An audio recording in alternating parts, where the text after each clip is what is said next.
ஜோதிடர்கள் நிறைய பேருக்கு அவங்கள்ட்ட வரவங்களோட பாவம் புண்ணியத்தில் பங்கு இருக்குன்னு ஒரு விஷயம் இருக்குது. புண்ணியத்தில் பங்கு இருக்குன்னு யாரும் சொன்னதில்லை. பாவங்களில் இவங்க பங்கு பாதி வாங்கிக்கிறாங்க அப்படிங்கிற மாதிரிலாம் சொல்கிறாங்க. அதெல்லாம் உண்மையா சார்? அதெல்லாம் கிடையாது. அப்படியே டாக்டர்கிட்ட போனால் டாக்டர் வலியை போக்குறாரு, டாக்டர் ஒரு ஆப்ரேஷன் பண்ணுறாரு, ஒரு பெரிய உயிர்லேருந்து காப்பாற்றுறாரு.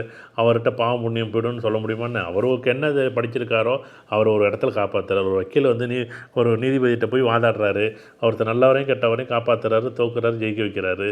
அதுக்கு பாவ புண்ணியம் வந்துடும் சொல்ல முடியுமான்னு? நீங்கள் என்ன செயல் செய்தாலும் செயலோட மறுபக்கம் பாவ புண்ணியம் இருக்கான இருக்குது. நீங்கள் தண்ணி வாங்கி கொடுத்தாலும் பாவ புண்ணியம் இருக்குது, நீங்கள் பீர் பிராந்தி வாங்கி கொடுத்தாலும் பாவ புண்ணியம் இருக்குது. தண்ணி வாங்கி கொடுத்தா எப்படா பாவ புண்ணியம்? பாவம் அந்த புண்ணியம் தானே இருக்கணும், பாவம் வரக்கூடாது. அவனுக்கு தண்ணியே கிடைக்கக்கூடாதுன்னு தான் அங்கே எழுதியிருக்கு. நீங்கள் தண்ணி வாங்கி கொடுத்தீங்கல்ல, ஒருத்தருக்கு இங்கே பேரு பிராந்தி கிடைக்கணும், கிடைக்கவே கூடாது அப்படின்னு அவனுக்கு உண்மையிலேயே நீங்கள் வாங்கி கொடுத்தது அங்கே ஒரு பாவம் தானே. இப்போ எல்லா செயல்களும் பாவ புண்ணியம் இருக்குது. நீங்கள் ஜோதிடம்ங்கிறது ஜோதிடர்களுக்கு மட்டும் இல்லை, நீங்கள் யாருக்காச்சும் ஒருத்தருக்கு, நான் எப்பயும் சொல்கிறேன், உபதேசம் பண்ணுறது ஒரு ஆசிரியர்களுக்கு நான் எப்பயும் சொல்கிறேன், எல்லா ஆசிரியர்களும் சொல்லுவாங்க. ஆசிரியர்கள்னால் 1வது 2வது கற்றுக் கொடுப்பாங்கள்ல, அவங்களுக்கு எந்த எதிர்பார்ப்பும் இல்லாமல் ஒரு செயலை செய்யக்கூடிய ஆசிரியர்களுக்கு பாவ புண்ணியம் கிடையவே கிடையாது. புண்ணியம் மட்டும்தான். ஒரு ஜோதிடனுக்கு புண்ணியம் மட்டும்தான் கிடையாது, பாவமே கிடையாது. ஆனால் இவங்க என்னென்னா, இவங்க கணக்கை தவறாக பயன்படுத்தும் போது பரிகாரம் பயன்படுத்துகிறாங்க.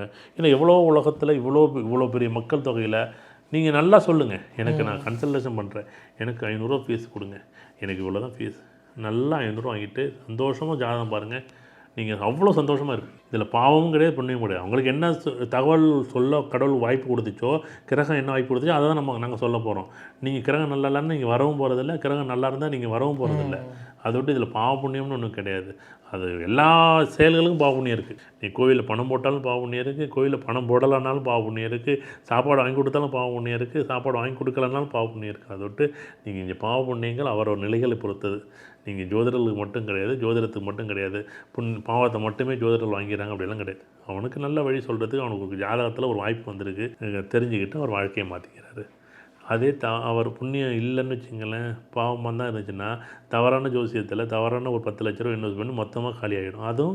அது அவரோட தலையெழுத்து. இவருக்கு என்ன பண்ணுங்கள் 10 லட்சம் சூப்பராக பண்ணலாம், அடுத்த வருஷம் அது எப்படி வரும்?